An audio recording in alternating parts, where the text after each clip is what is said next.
আসসালামু আলাইকুম। সবাই কেমন আছেন? আশা করি সবাই ভালো আছেন। আজ আপনাদের জন্য নিয়ে এসেছি গল্পের ১৩ নম্বর পর্ব। আশা করি গল্পটি আপনাদের ভালো লাগবে। তাহলে চলুন শুরু করা যাক। তাকিয়ে হঠাৎ যা দেখতে পায় তা দেখে নীরার অবস্থা খারাপ হয়ে যায়। চোখ দুটো রসগোল্লার মতো বড় বড় হয়ে যায়। হাত পা থরথর করে কাঁপছে, কারণ আলো নেই চেয়ারে। তার বদলে আমি অগ্নিমুক্তি রূপ ধারণ করে বসে নীরার দিকে তাকিয়ে আছি। নীরা বলে, আপনি? কথাটা শেষ হওয়ার সাথে সাথে ঠাস করে একটা আওয়াজ হয়। হ্যাঁ, আপনারা যা ভাবছেন তাই। নীরার গালেই এটা পড়েছে। আশেপাশের সব মানুষের দৃষ্টি আমাদের দিকে। কফি শপের ম্যানেজার এসে সব মানুষদের বের করে নিয়ে যায়, কারণ এটা আমাদের কফি শপ। নীরা তা জানে না। আমার থাপ্পড় খেয়ে নীরা গালে হাত দিয়ে চুপ করে বসে আছে। আমি আবারও না চাওয়া সত্ত্বেও নীরার গায়ে হাত তুলেছি। নিজের রাগ সামলাতে না পেরে আমি টেবিলের উপর হাতের চাপড় মারি। নীরা চমকে উঠে আবার কাঁদতে শুরু করে। আমি দাঁড়িয়ে লাথি মেরে চেয়ার ফেলে দিয়ে পায়চারি করছি।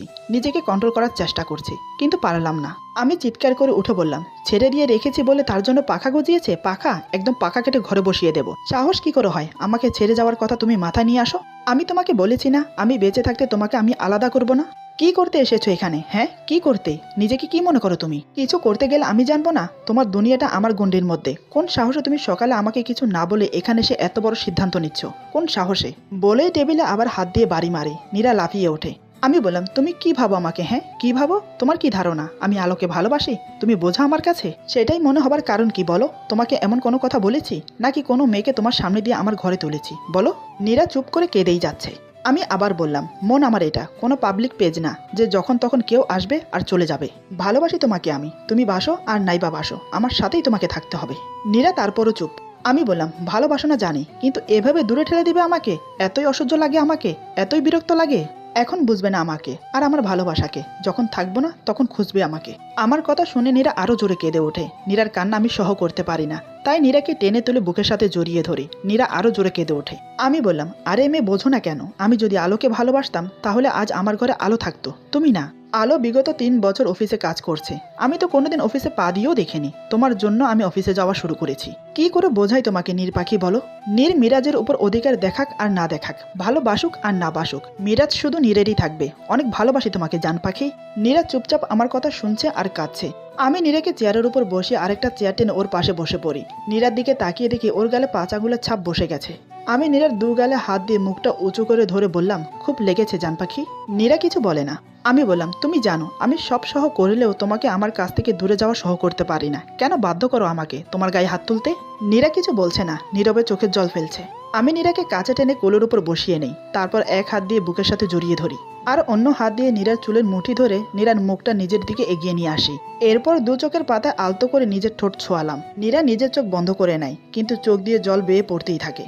আমি নীরার চোখের পানি মুছে দিয়ে ওর গালে অফুরন্ত ভালোবাসার ছোঁয়া দিয়ে ভরিয়ে দিলাম। নীরা চোখ বন্ধ করেই ভাবতে থাকে, আমি তোমাকে ভালোবেসে ভুল করিনি মিরাজ। আমি জানি তুমি আমাকে পাগলের মতো ভালোবাসো, কিন্তু আমি নিজের চোখে যা দেখলাম সেটা কি করে অবহেলা করি বলো তো? মানলাম তুমি আমাকেই ভালোবাসো। তাহলে আলোর সাথে? ভাবনাটা শেষ করতে পারলো না, তার আগেই নীরার হাতে কয়েক ফোঁটা গরম পানি পড়লো। নীরা চোখ খুলেই দেখে আমি ওর দিকে অপলক্ষীনভাবে চেয়ে নীরবে কান্না করছি। আমি বললাম, আমাকে মাফ করে দাও জান পাখি। আমি তোমাকে মারতে চাইনি। কেন তুমি আমাকে বোঝো না বলো? কেন তুমি আমাকে দূরে সরিয়ে দেবার চেষ্টা করো? আমি তো বলিনি তোমাকে আমাকে ভালোবাসো। আমি চাই তুমি আমার পাশে থাকো। ভুল হলে আমাকে শাসন করো। তোমার পৃথিবীতে শুধু আমার আনাগোনা থাকবে। তুমি আমাকে ভালোবেসে কাছে না থাকো, অবহেলা করে থাকো, তবু আমাকে ছেড়ে যেও না নীর পাখি। আমি তোমাকে ছেড়ে থাকতে পারবো না। ভালোবাসি তোমাকে জান পাখি, অনেক ভালোবাসি। নীরা কি বলবে বা ওর কি করা উচিত ভেবে পাচ্ছে না, কারণ যে ছেলেটা ওকে বলতে পাগল সে ছেলেটাকে আজ অন্যের হাতে তুলে দিতে এসেছিল সে। কিন্তু অফিসে আলোর হাত ধরার কথা কিছুতেই মন থেকে বের করতে পারছে না।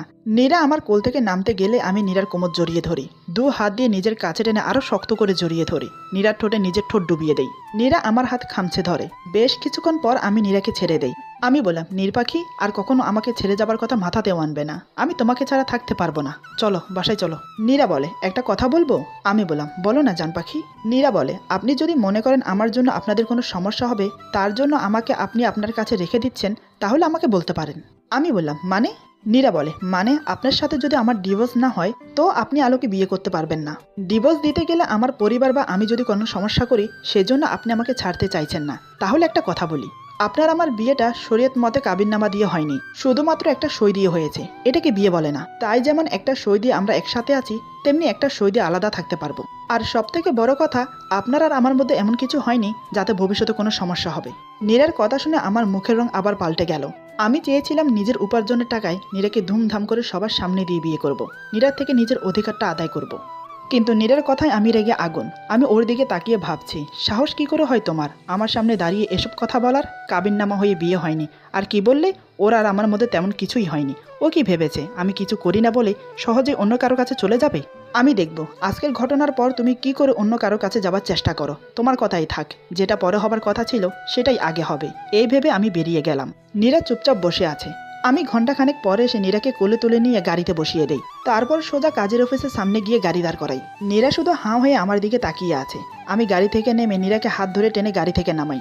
গাড়ি থেকে নামিয়ে হাত ধরে টানতে টানতে ভিতরে নিয়ে যাই। নীরা বুঝতে পারে আজ ওর সাথে কি ঘটতে চলেছে। আমি বললাম, কাজী সাহেব বিয়ে পড়ানো শুরু করুন। নীরা বলে, এভাবে আমি বিয়ে করব না। আমি বললাম, কেন নির্বাখী, তুমি না বললে আমাদের বিয়েটা কাবিননামা না হলে স্বীকৃতি পাবে না? তোমার ইচ্ছেতে তো এটা হচ্ছে।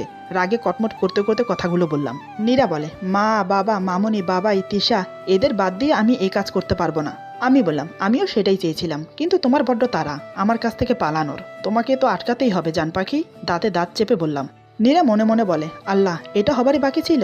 আমি ওনাকে আটকাই কি করে? এই স্টুপিডের মতো কাজটা কেন করতে গেলাম আমি নীরার কানের কাছে গিয়ে ফিস ফিস করে বললাম, আমার রাগটা আর বাড়াবেন না। অনেক কষ্টে রাগটা কন্ট্রোল করেছি, এবার কিছু করলে কিন্তু তাণ্ডব করব।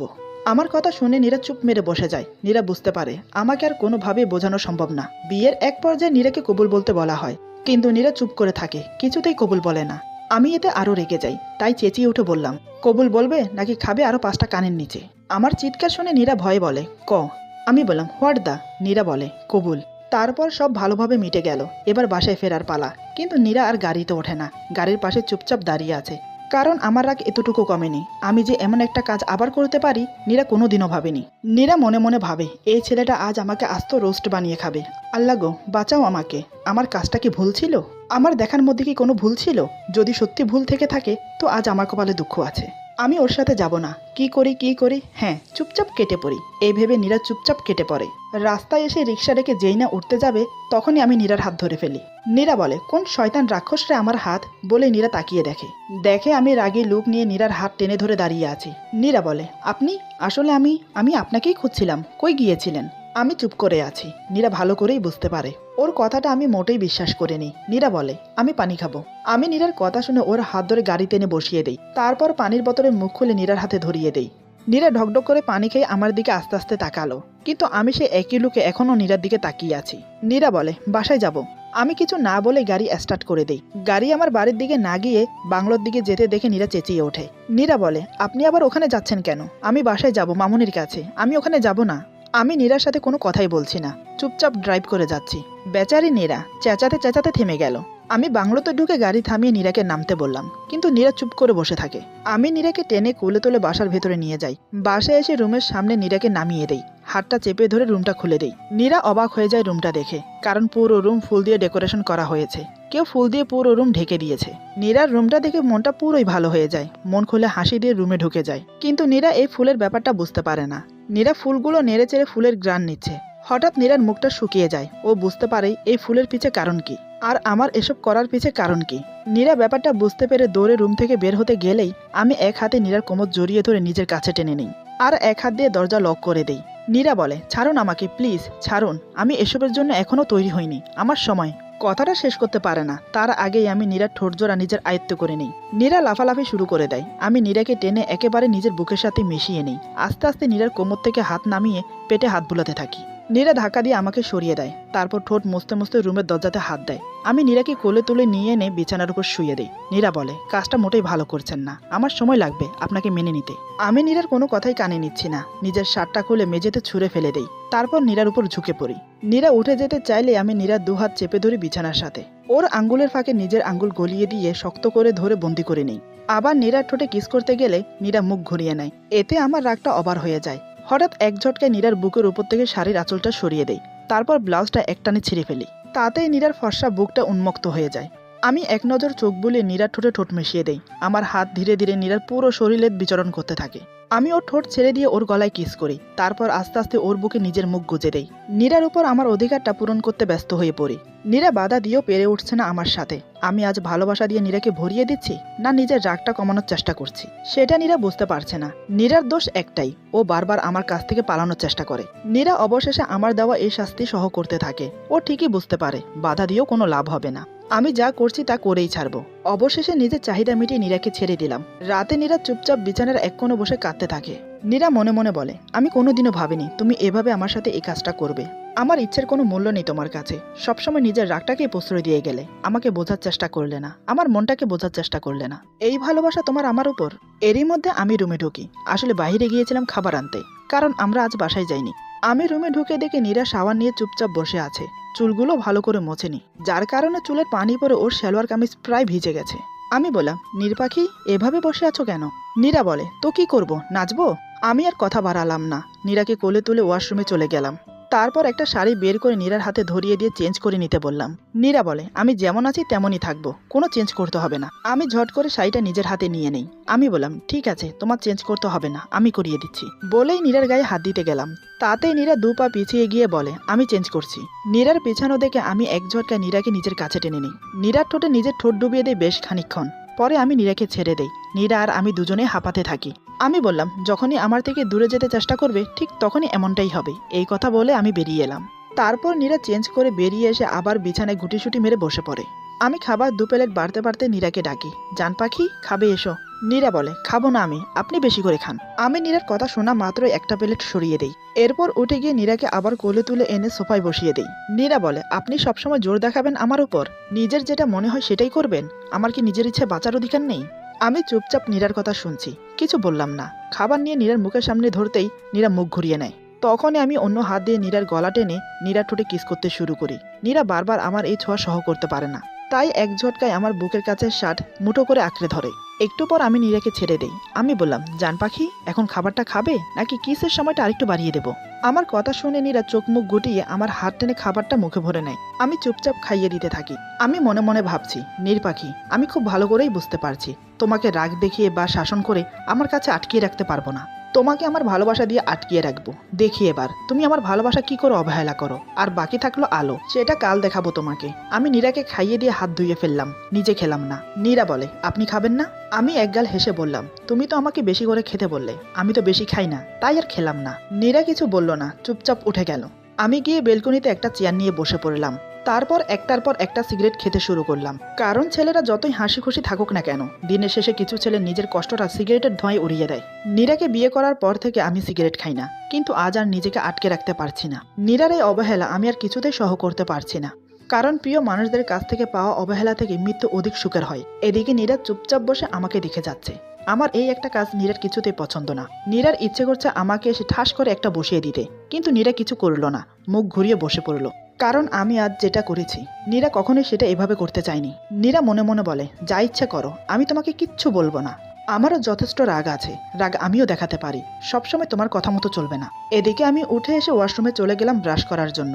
আসলে আমার নীর পাখিটাকে সিগারেটের ধোঁয়ায় কষ্ট দিতে চাই না। আমি কোনো কিছুতেই নীরাকে কষ্ট দিতে চাই না, কিন্তু নিজের রাগটাও কিছুতে কন্ট্রোল করতে পারি না। নীরাকে যেটা করতে বারণ করি নীরা সেটা করেই আমার রাগ বাড়িয়ে দেয়। আমি ওয়াশরুম থেকে বের হয়ে দেখি নীরা ঠায় বসে আছে। আমি আস্তে করে গিয়ে নীরার পাশে বসে পড়ি। নীরার দিকে তাকিয়ে দেখি ওর গলায় বেশ খানিকটা কেটে গেছে। আমি বুঝতে পারি এটা আমার জন্যই হয়েছে। এটা দেখে নিজের উপরে রাগ হলো আমার। আমি ঝট করে উঠে ওষুধ নিয়ে আসি। তারপর নীরার হাত ধরে নীরাকে কাছে টানতে গেলে নীরা হাত ছাড়িয়ে নেয়। আমিও ছাড়ার পাত্র না। নীরাকে জোর করে টেনে নিজের কোলে বসিয়ে নেই। নীরা নামার জন্য চেষ্টা করতে থাকে, কিন্তু আমি শক্ত করে জড়িয়ে থাকি। আমি বললাম, নড়ো না তো নীর পাখি, নয়তো আবার একটা কিস করব। কিসের কথা শুনে নীরা চুপ হয়ে যায়। আমি নীরার কাটা জায়গায় নিজের ঠোঁট ছুঁয়ে আলতো করে কিস করি, তারপর ওষুধ লাগিয়ে দেই। আমি নীরার মাথাটা নিজের বুকের সাথে চেপে ধরে আমি বললাম, কিছু শুনতে পাচ্ছ নীর পাখি? প্রতিটা স্পন্দন তোমাকে বলে আমি তোমার জন্য। আমি জানি না তুমি আমাকে ভালোবাসবে কিনা, আর ভবিষ্যতে আদৌ বাসবে কিনা, কিন্তু আমি তোমাকে আমার নিজের চাইতেও বেশি ভালোবাসি। মনে আছে নীর পাখি, বিয়ের আগে তোমাকে কিছু বললে তুমি বলতে তোমার উপর আমার কোনো অধিকার নেই, তাই সেদিন তোমাকে ওভাবে কোর্ট ম্যারেজ করতে হয়েছিল। আর আজ তুমি বললে আমাদের এটা বিয়েই নয়, তাই তোমাকে তোমার কথা অনুযায়ী বিয়ে করলাম। এখন তো আমাদের বিয়ে নিয়ে তোমার কোনো দ্বন্দ্ব নেই, তোমার জেদেই আজ আমাকে জোর করে এমন একটা কাজ করতে হলো। তোমাকে হাজারবার বলেছি আমি নির্পাখী, ভালোবাসি আমি তোমাকে। তোমাকে ছাড়া আমার লাইফ কল্পনাও করতে পারি না। তোমাকে আমার কাছেই থাকতে হবে যেভাবেই হোক। আমাকে ছেড়ে যাবার কথা মাথাতেও আনবে না। কিন্তু তুমি কি করো? জেনে শুনে আমাকে কষ্ট দাও, বারবার আমার থেকে পালানোর চেষ্টা করো। এতটাই খারাপ আমি? আমার সাথে কি সত্যিই থাকা যায় না? নীরা চুপচাপ আমার কথা শুনে যাচ্ছে। আমি আবার বললাম, জানি নির্পাখি, আমার সাথে সত্যিই থাকা যায় না, কিন্তু আমি কি করব বলো তো জান পাখি? আমি যে এমনই। আম্মু মারা যাওয়ার পর থেকে তেমন কারোর শাসন পাইনি। মামনিকে তো আমার ধারে কাছেও আসতে দিত না ফুপু। আমাকে এত ভালোবাসে যে কখনো বকা দিত না। যখন যা আবদার করতাম সব পূরণ করত। হোক সেটা ভালো আর মন্দ, ভালো মন্দ বোঝানোর কেউ ছিল না। আমি আমার রাগটাও কন্ট্রোল করতে পারি না। তুমি যদি আমার থেকে পালানোর চেষ্টা না করতে, তাহলে আমাদের প্রথম রাতটা এভাবে কাটতো না, অনেক সুন্দর আর সুখময় হতো। কিন্তু তোমার জেদ আর আমার রাগের বশে আমি এমন একটা কাজ করতে বাধ্য হয়েছি। ভালোবাসি আমি তোমাকে পাগলি, বোঝো না কেন বলো তো? কি করলে আমি তোমাকে বোঝাতে পারবো? তুমি আমার সব। তোমাকে ছাড়া আমি থাকতে পারবো না। তুমি আমার থেকে দূরে গেলে সত্যি আমি মরে যাব। আমি আর কিছু বললাম না। নীরাকে নিজের বুকে জড়িয়ে নিয়ে শুয়ে পড়লাম। নীরা মনে মনে বলে, আমিও তোমাকে অনেক ভালোবাসি জান, অনেক। তুমি যেমন আমাকে ছাড়া থাকতে পারবে না, ঠিক আমিও তোমাকে ছেড়ে থাকতে পারবো না। বড্ড বেশি ভালোবাসি তোমাকে, বড্ড বেশি। কিন্তু আজ যেটা তুমি করলে, এর জন্য তোমাকে শাস্তি পেতে হবে। এই ভেবে নীরা উঠতে গেলে আমি নীরাকে উঠতে দিই না। নীরা আমার দিকে এমনভাবে তাকালো, আমি নীরাকে ছেড়ে দিই। নীরা উঠে গিয়ে প্লেটে করে খাবার এনে আমাকে খেতে বলে। আমি বললাম, খাইয়ে দাও না নীর, প্লিজ। নীরা আর না করে না, হাত তুলে আমাকে খাইয়ে দেয়। আমি নীরার হাত ধরে এমনভাবে খাবার মুখে নেই যে খাবার কম নিয়ে নীরার আঙুলগুলো চেটে নেই। আমি এমন করাতে নীরার অন্যরকম একটা ফিলিংস হতে লাগলো। অন্য হাতের ভাতের প্লেটটা পরে নিতে গেলে আমি ধরে একটা মুচকি হাসি দেই। এটা দেখে নীরা রাগে গজগজ করতে থাকে। আমি মনে মনে বলি, জান পাখি, তোমাকে আমার ভালোবাসার জালে এমনভাবে আটকাবো যে আমাকে ছেড়ে যাওয়ার কথা কল্পনা তো ভাববে না। নীরা আমাকে খাইয়ে দিয়ে হাত ধুয়ে বিছানায় শুতে আসলো। আমি উল্টো গড়াগড়ি দিয়ে নীরার জায়গায় শুয়ে পড়ি। এটা দেখে নীরা চেঁচিয়ে উঠে বলে, আমি ঘুমোবো না? আমি বললাম, আস্তে জান পাখি আস্তে, আমি কি তোমাকে ঘুমোতে বারণ করেছি? নীরা বলে, তা নয়তো কি, কোথায় ঘুমোবো আমি? আমি বললাম, আমার বুকে এসো। বলে নীরাকে টেনে বুকে জড়িয়ে নিয়ে শুয়ে পড়ি। নীরাও চুপচাপ শুয়ে পড়ে, কারণ ও জানে আমি ওর কোনো বারণই শুনবো না। সকালে আমি নীরার আগে ঘুম থেকে উঠি। নীরা আমার পরে ঘুম থেকে উঠে ঘড়ির দিকে তাকিয়ে দেখে 11টা বাজে। টাইম দেখে ধরপড় করে উঠে পড়ে, কিন্তু উঠে দেখে আমি কোথাও নেই। নীরা ওয়াশরুমে চলে গেল ফ্রেশ হতে। কিছুক্ষণ পর এসে আয়নার সামনে নিজেকে দেখতে শুরু করে।